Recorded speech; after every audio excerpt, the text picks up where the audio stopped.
GeM தொலைக்காட்சி நேயர்களுக்கு வணக்கம். கர்த்தருடைய நாமத்திற்கு மகிமை உண்டாவதாக. இந்த நாட்கள் உங்கள் அனைவரையும் சந்திப்பதில் மிக்க மகிழ்ச்சி அடைகிறேன். இப்பொழுது பாருங்க, தேவன் நம்மை விசாரிப்பவர் என்ற தலைப்புல பார்க்க போகிறோம். லூக்காவின் சுவிசேஷம் 7ஆம் அதிகாரம் 13வது வசனத்தை இப்பொழுது நாம் வாசிக்கலாம்.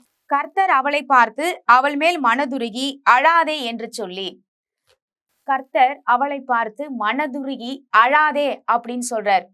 அழாதேன்னு சொல்றதுக்கு இன்னைக்கு யாராவது நம்ம கிட்ட பாருங்க பேசும்பொழுது அழுற நேரத்துல தான் நமக்கு தெரியும். நம்மள அழாதுன்னு சொல்லி ஒரு ஃப்ரெண்ட்ஸ் சொன்னாலும் சரி, இல்ல நம்ம சொந்தக்காரங்க, என்னுடைய கணவர் அப்படின்னு சொல்லி நீங்க நினைக்கலாம்.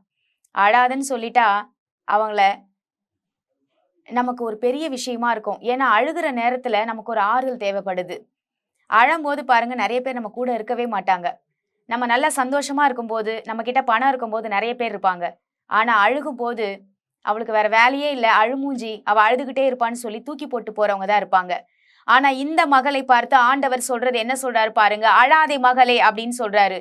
ஏன்னா தனக்குன்னு இருந்த ஒரே ஒரு மகன் அவன் இறந்து போயிட்டு பாடையில தூக்கிட்டு போகும்போது இயேசு பாருங்க அந்த இடத்துல வழியே வந்துகிட்டு இருக்கார். வந்துட்டு இருக்கும் பட்சத்துல எதிரில ஒரு பாடையில ஒரு பொணம் போயிட்டு இருக்கு. அந்த அம்மா அழுதுகிட்டே வந்திருப்பாங்கன்னு நினைக்கிறேன்.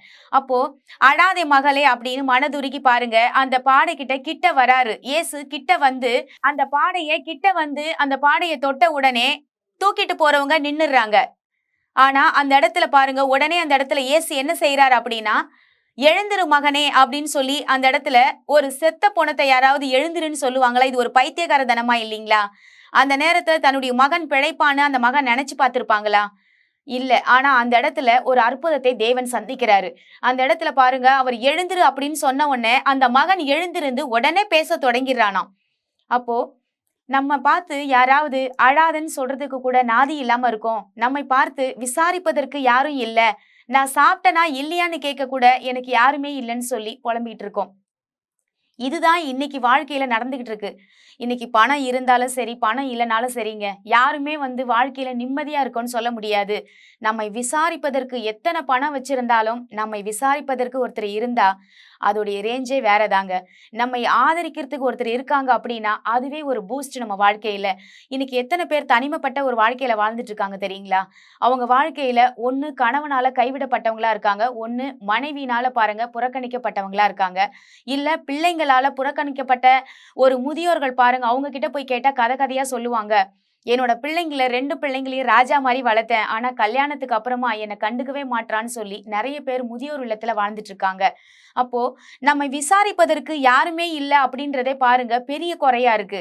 இன்னைக்கு பணம் வச்சிட்டு இருக்கிறவங்களுக்கும் இது பெரிய பிரச்சனையா இருக்கு. பணம் இருக்கு, ஆனா பிள்ளைங்க பாருங்க வெளிநாட்டுல இருப்பாங்க.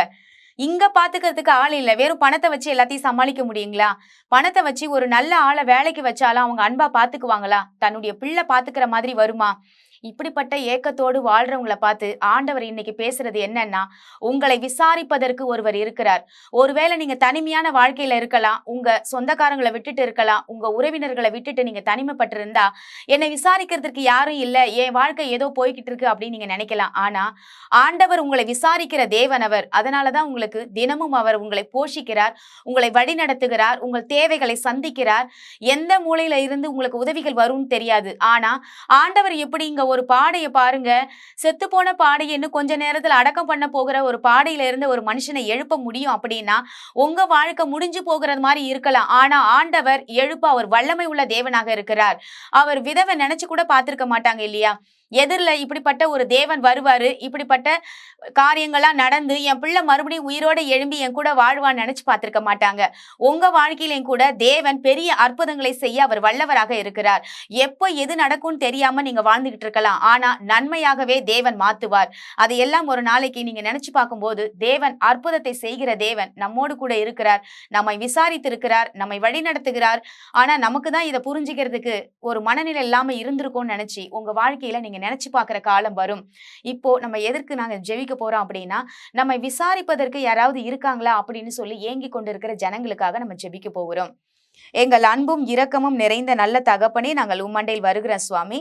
இந்த நாட்கள்ல தகப்பனே, நாங்க பார்த்த ஒரு தலைப்பு, எங்களை விசாரிக்கும் தேவன். எங்களை விசாரிக்க இந்த உலகத்துல ஒரு மனுஷன் கூட இல்லையே அப்படின்னு சொல்லி நாங்க நினைக்கிறோம். ஆனா எங்களை விசாரிக்கிறதற்கு தேவனாகிய கர்த்தர் இயேசு இந்த உலகத்துல இன்னும் உயிரோடு நீங்க வாழ்ந்து கொண்டு இருக்கிறீங்க. ஆனா ஆண்டவரை எங்களால பார்க்க முடியல அப்படின்னா ஆண்டவர் ஆவியாக இருக்கிறார். தேவன் ஆண்டவரே ஆவிக்குரிய வாழ்க்கையில நாங்கள் சந்திக்கும் பொழுது பார்க்க முடியும். அப்படி ஆண்டவரே நாங்கள் விசாரிப்பதற்கு யாருமே இல்லைன்னு சொல்லி ஒருவேளை வயதானவர்கள், தன்னுடைய கணவனை இழந்தவங்க, தன்னுடைய பிள்ளையை இழந்தவங்க, பிள்ளைய பிரிஞ்சிருக்கிறவங்க, ஆண்டவரே ஒவ்வொரு குடும்பத்தையும் பிரிஞ்சு வாழ்ந்து கொண்டிருக்கிற ஒவ்வொரு நபர்களையும் ஆண்டவரே நீ விசாரிக்கிறீர் என்று அவர்களுக்கு முதலாவது அவங்க எண்ணத்துல நீங்க அவங்க மனதளவுல ஒரு தைரியத்தை கொடுங்க. அவங்களுக்கு விசாரிக்க கடவுளே கூட இருக்கிறாரு, என்னை நடத்துகிறவர் அவர்தான், என் வாழ்க்கை ஒரு நாள் நிச்சயமாக மாறும் என்று தன்னம்பிக்கையும் ஆண்டவரே அவங்களுக்கு மோட்டிவேட் பண்ணக்கூடிய ஒரு எண்ணங்களையும் நீங்க தரும்படியாக நாங்கள் வேண்டிக் கொள்கிறோம் சுவாமி.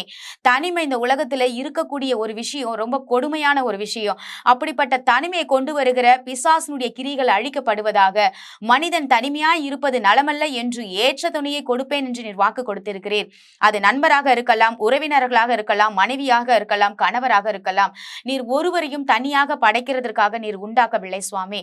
ஒவ்வொருவரையும் நீங்க ஆண்டவரே ஜோடி ஜோடியாக படைத்தீர், குடும்பமாக வைத்திருக்கிறீர். அப்படிப்பட்ட சூழ்நிலைகளுக்குள்ள அவங்க மறுபடியும் கடந்து சென்று நல்ல ஒரு வாழ்க்கை வாழ உதவி செய்யும்படியாக நாங்கள் வேண்டிக் கொள்ளுகிறோம். இயேசு கிறிஸ்துவின் மூலம் ஜெபிக்கிறோம் நல்ல தகப்பனே, ஆமென்.